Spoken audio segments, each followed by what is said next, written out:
Hello. Hello. Cool. Okay. Hi, everyone. I'm Omega. I work in international services. And so before I get started, I'm just going to do a little prelude saying we are talking about God here. And I will have you actually standing up and saying words. So please be aware, if you would like to run, do it so now. I actually have handouts because I work in international services, and that means that I'm also around a lot of different languages. And I know what that feels like to not know languages and just be kind of comfortable in the milieu of understanding nothing. But I know not everyone is that way. So I have handouts, but I only have like 11. So you have to share and be close to each other. So I'm going to just start passing them around. The other reason why I have handouts is because, like I said, I will be having you stand up and say things, but these are not things in English. So that is going to be a struggle for a lot of people. And that's okay to be in a struggle. So yeah, we'll have that go out and it'll be fun. So raise your hand if you know anything about Judaism. It's a pen. Yeah? What about Jewish prayer? No? That's okay. That's really good, actually, because then you won't know when I'm messing up, right? No. So a few things before we get started so that you know. I am talking about Reform Jewish prayer. I'm not Orthodox. I am not conservative. I am a Reform Jew. There is a temple in Lima where I took this book. And so the reason why this book is actually the book I'm using is because in Reform Judaism we use both English and Hebrew. So it's the most accessible for non-Hebrew speakers, right? So if you do have some knowledge about Judaism and you're like, wait, I don't remember this being, well, that might be because you learned a different type of Judaism, okay? So, cool. I have some prayer items with me. Judaism is an interesting religion in which prayer is an action. It's something that you do with your entire body. So, just like you do everything else with your entire body, there are different things that you need for your actions in prayer. So, does anyone know what this is? A yarmulke. It is a yarmulke or a kippah. Kippah literally means hat in Hebrew, right? Yarmulke is Yiddish, also means head covering. I'm going to pass these things around. And generally speaking, men wear these. However, in Reform Judaism, women can also wear these. All right? If you're an incredibly observant Jew, you would wear this all the time. But a lot of Reform Jews only wear it when they're praying at temple. In this lovely, very, very old, I might add, very old bag are things called tefillin. And tefillin are prayer boxes, you see the box, that you wrap around your body when you pray. If you've ever seen like a very religious Jew in a picture and they've got like leather and boxes on their head and on their arm, that's tefillin, okay? And I also got this from our temple, and it is super duper old and very, very fragile. So I'm gonna pass it around, but I'm not actually gonna show you how to wrap it, though I learned how to do so last Friday. So there you go. And this is a prayer shawl, yes! This is a prayer shawl, and Jewish prayer shawls have these fringes at the bottom. The reason why, they're called tzitzi, right? And the reason why is because it's specifically said so in Torah, okay? So if you're ever wondering, oh, why do they always have these funky little, fringes? It's an actual commandment, that is why. There you go. Again, I literally took everything. Like, I went and I just rated them. I was like, guys, I need everything. I think that's the whole thing in my bag. Okay, so those are all things that we use in prayer. Now, not everyone uses them in prayer, but many people choose to use them because it helps to create intention, to get them in the mindset of praying, right? So when you are praying, much like when you're meditating, the idea is to sort of be in the moment and to be thinking specifically about the prayers. And so when people put on the talit, or if they put on a kippah, or they put on the tefillin, it helps them to remember what they're supposed to be doing, right? It helps them get in that mindset. So I'm just passing it around just so you guys can see, okay? All right, so before we get to the actual prayers and then the discussion of the prayers, we are going to do a little primer about how to read the prayers. This book, do you notice anything weird about it? Yeah, it is totally backwards from what we're used to. This is the front, that's the back, right? That's because Hebrew is written the opposite way, right to left, instead of left to right, right? So that means that all of the pages go backwards, and that can be very disorienting. And also those packets I gave you go backwards.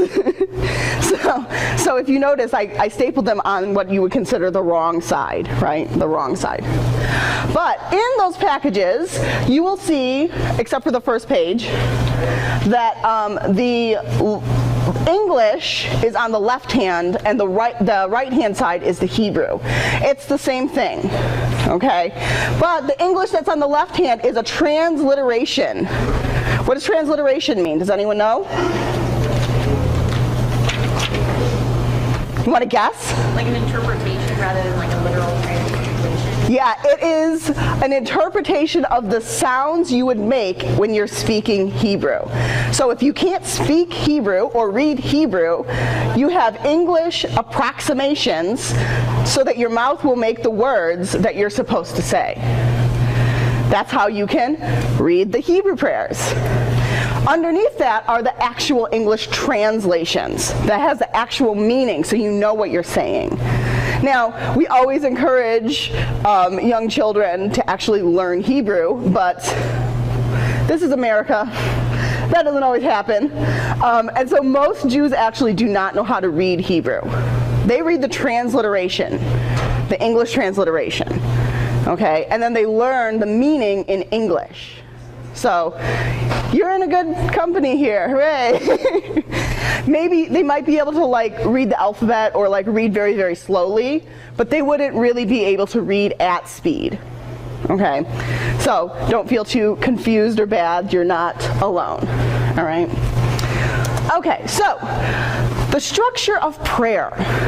Jewish prayer follows a particular structure, and just like using the talit and the tefillin and the kippah to give you the right frame of mind, the structure of the prayer service is there to help you focus yourself and pray in the way that you expect to pray, okay? We call that kavana. Kavana means intention. Intention, kavana. So when you are praying with intention, right, you're doing the things that you're expecting to do, and you're getting through the emotions that you want to get through when you're praying. Now, whatever those emotions are, that's really up to you. I'm not here to get into your business, okay? But the idea is when you do it within a particular structure, your body gets used to the idea, and it gets easier to get into the right mindset. So there are different structures for different times of day and different days of the week and holidays and blah, blah, blah, blah, blah. But we're talking about the prayer structure on Fridays, Shabbat, because that's what most Jews will go to. And if you ever decided to go and view a service, you would be going to a Friday service. So this is the most accessible for you. So just like we were talking about with storytelling, Jewish prayer has a beginning, middle, and end, right? There's a way we start and a way we end, and then this middle bit. And we'll be talking about 3 specific prayers inside that structure. One from the beginning, one from the middle, and one from the end, Okay? So if you are going to go to a prayer service, the very first thing that they're going to do is light candles. Right? That's the very first thing that they're going to do. The next thing that they might do is drink some wine, because Jews love wine. Some Jewish services they'll have that, it's called Kiddush. Kiddush literally means sanctification, right? And so that might happen at the end of service, or it might happen at the beginning of service, right? Kind of depends, but there's always going to be wine. Just depends on when it's going to happen. Okay? And then you begin the actual prayer service. Now, in the parentheses, I have sort of approximations of what those Hebrew words mean. That you're like, I don't know what lahadodi means, right? It means welcoming the Sabbath, right? So, the ones that we're talking about are the Shema. That's how that's pronounced, Shema. Say it. Shema. Yeah. Amidah. Amidah. And Aleinu. Aleinu. Exactly. The reason why I'm asking you to say it is because it will help you to understand what's going on. One of my favorite rabbis, this book is real good. That's where I get the word davening. He's a real good rabbi. He specifically says that when you practice prayer, you need to say it out loud because it helps train your body, but it also helps you to focus your ideas. We have a really difficult time, humans, thinking specific thoughts and keeping on track just inside our heads. We tend to wander, right? And so if you're trying to pray for, let's say, 20 minutes, you might not stay on track. So it's great to say things to keep yourself focused, okay? All right, so now here's the fun time. We're going to practice each of these. Now, before we do that, I'm going to explain each one before we try it. So, Shema, the first one, that's in the beginning of the service, right? The Shema is the central tenet of Judaism. It's literally what Judaism is sort of created around, all right? And it's a very short prayer. It's 2 lines. Very short, but it's really, really important. And the great thing about Jewish prayer is that it's not just said. We don't just say things and then move on with it. A lot of times, Jewish prayers are chanted or sung. Okay, and a great thing about it is that people will make up new words, like new letters, and they'll be like, oh yeah, I want to do a new tune. It's fine. Whatever we want. So, the ones that we're going to be doing is one that's really popular, but it might not be the one that you ever experience in a service, okay? Because there's lots of different versions of how to say it. So the one that we're going to be doing is it's the Debbie Freeman. She's like really popular because she makes a lot of songs.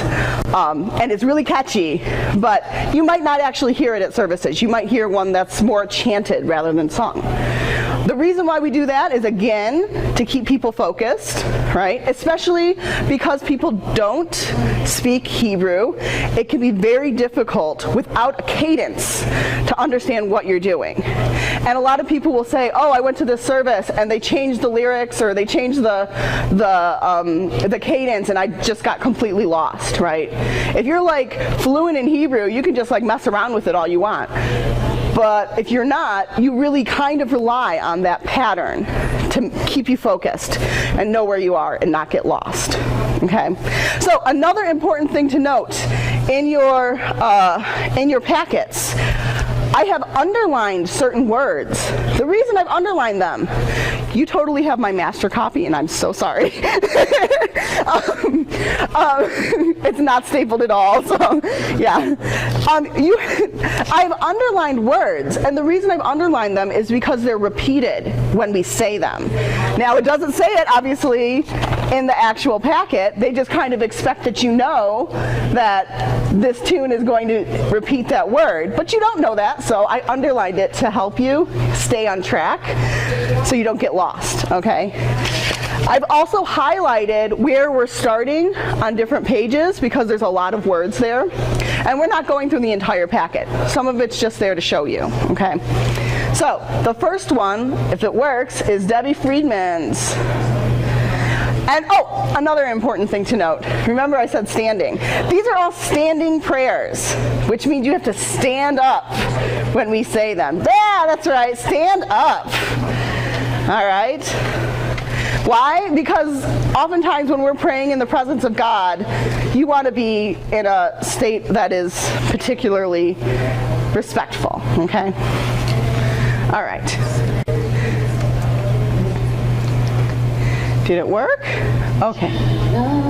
Okay. Can I turn it up? I think it's up as loud as It's up as loud as it goes? Okay. Ooh. Here? Okay. Ready? And it's not the whole thing. It's like 44 minutes or 4 seconds. 44 seconds! Yeah, sorry.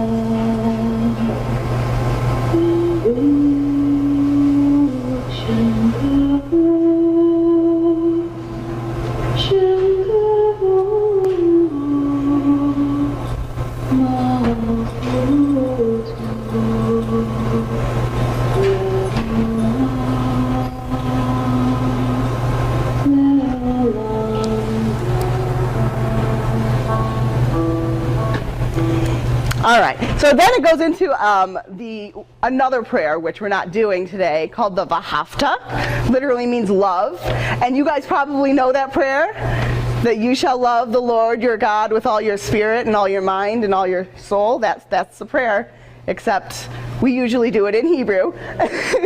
Debbie Friedman does it in English, and it's very beautiful. But the first part, the Shema, right? She made it a song, a really beautiful song, right? So it's oftentimes a song that people will sing with their children. It's one of the very first prayers that children learn, right? And it literally means, Shema means to listen. It's a directive. Listen, Israel. Adonai, which means God, the name of God. Adonai is your God. Adonai is one. Oh, right. Judaism is a monotheistic religion. So the central tenet of our faith is that God is one. So simple, right? Okay. The next one. Can I do it? There we go. Called the standing prayer, because you're standing. Amidah means to stand, right? That's what it means. And this is kind of a complex prayer, which if you take a look, you've got lots of pages for this one. And the reason why is it comes in parts, right? There are lots of different parts to it. In the weekday, like every single day prayer, it's like 19 parts. It's really long. Yes, 19. But on Shabbat, it's only 7. The reason being, the middle part, those big 19 parts, that's all petitionary. It's all about things that you want or you need, or that you're really hoping you'll get one day. But on Shabbat, it's inappropriate to ask for things that you want or need because it's a celebration. Right? Shabbat is a holiday. It's a celebration. So instead, you talk about things that you're happy to have. Right? So it's much shorter, which is great for us. In Reform Judaism, we shorten it even more. We shorten it even more, of course we do. And so the way that it's structured is there are 3 beginning blessings, and then the middle silent part where you sit and you think about your life and what you're happy for, not the things that you're not happy for, the happy part, and then the 3 concluding blessings, right? But if you ever go to the Lima Temple, they almost always just do 2 of the beginning blessings. Like 3 was just too much for them, okay?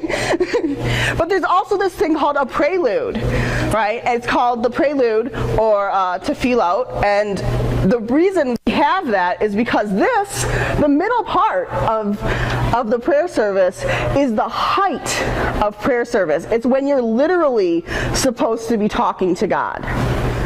Right? Absolutely, like you and God are talking and there's no one else between you. So it's a very, very important prayer, but because it's so important, they had to have like a little warm-up. And the warm-up, when you're saying the prayer and you're in an observant temple, is while you're saying the warm-up, you will take 3 steps back as if you're leaving this earth, and then take 3 steps forward as if you are in the presence of God. And if you're also using your prayer props is what I call them, you'd wrap yourself up in the prayer shawl. You'd wrap yourself up in it so that like you're completely covered, right? So that nothing is getting in the way of you and your prayers to God. Now there's another thing. If you look, there's some parentheses in the prayers. Those parentheses are over parts where you bow. We have bowing, yeah. And our bows, they're not like complete on the ground bows. You bow from the knees, those are what those are, right? And then at the waist, so it's like this. It's a little bounce, okay? So when we're doing, and actually we probably, in Judaism, just like in Islam, we face east when we pray, towards Jerusalem though, not Mecca, right? Which is that way? Yeah, but we're not going to do that because I want you guys to be able to see. So that would be really confusing. And so we're going to play the prelude, and it's going to be slow, so that you guys can follow along. There's this really great rabbi on YouTube, and she does these things called prayeriokis, and I think that's just adorable. Oh no, go back. Clickety.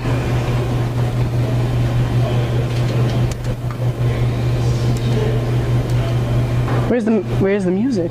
Oh, there we go. Okay.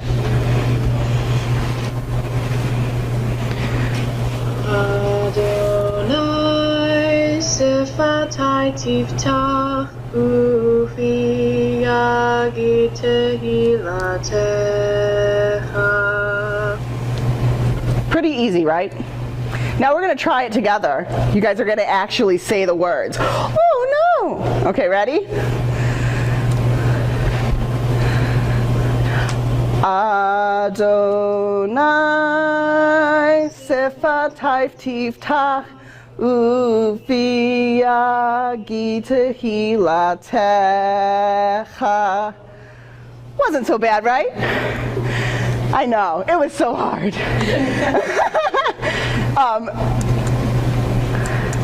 Okay, it keeps going, and I'm not going to make you say it, but I'm going to have you hear it so you understand. The next part of the blessing is literally about ancestors. Avot means ancestors. Avot means ancestors. And so it's a prayer about thanking God for our ancestors who came before us.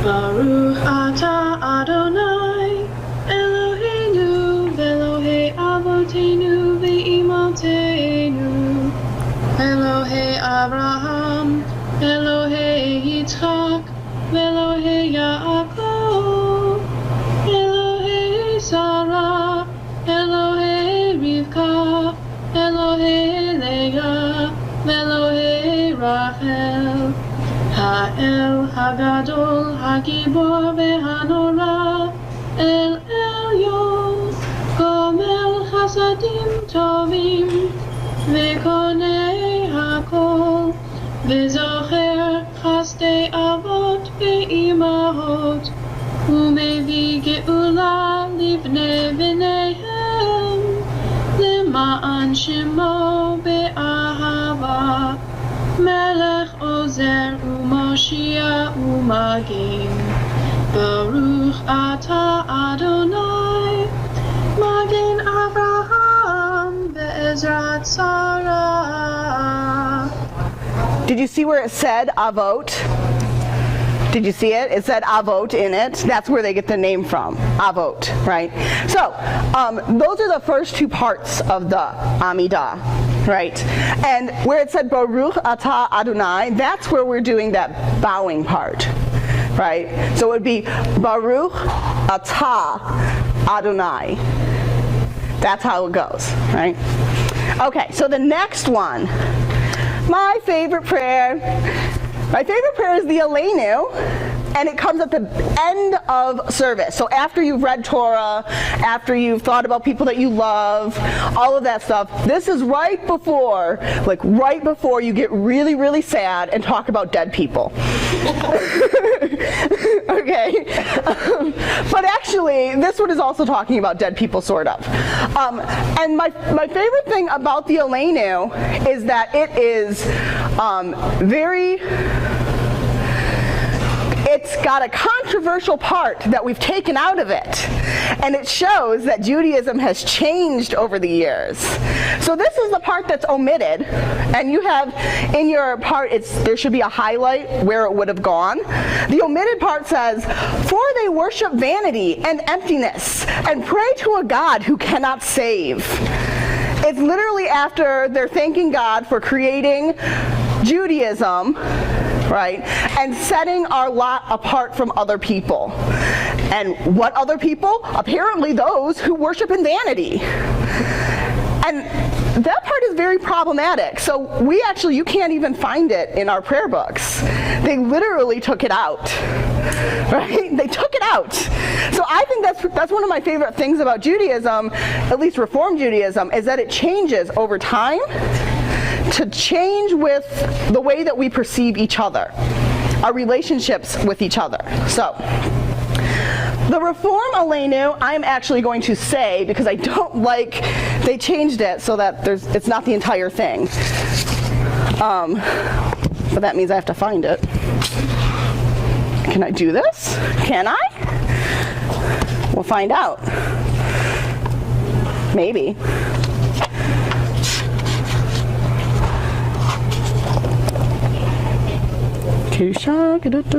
Morning's Kana channel Aleinu. There we go. Okay. So I'm going to say it so that you can hear it, but I'm not going to put it on the screen, so you might actually have to look at the lyrics. Okay. Aleinu leshabeach le'adon hakol, latet gedula leotzer breshit, shelo asanu kekirei haratzot, velo samanu kemishpehot hadama, shalom sam kalkenu chahem, vegoralenu kechol hamona. Va'anachnu korim umishtachavim umodim Lifnei melech malchei hamlachim hakadosh baruch hu Shehu notei shemayim ve'yoser haaretz Umoshe bakaro b'shemayim mima'al Ushkri natuzo begohev meromim Hu Adonai enod Emet malkeinu efes zulatov Kakatu betoratov V'yadatayom ve'yoshevotav elavavecha Ki Adonai hu Elohim Bashamayim mima'al Ve'aretz mimachat enod. There's a reason why I don't say it, right? And then the last part is actually sung Jordan was supposed to be here. He's our cantor, and he couldn't make it, which is unfortunate because he's an opera singer. So you just get me. ונאמר והיה אדוני למלך על כל הארץ ביום ההוא יהיה אדוני אחד ושמו